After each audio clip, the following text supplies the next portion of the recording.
The mountains are a very powerful place to come and heal and understand yourself as a person.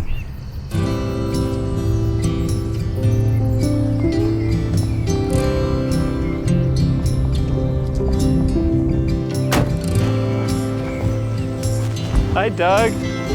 Hey, how you guys doing? So nice to see you. Long time no see.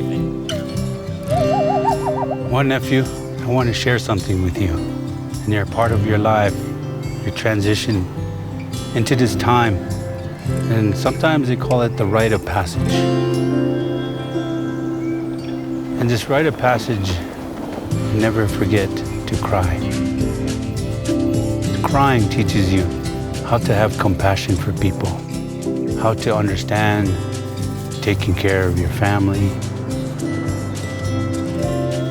but also learning the power of laughter.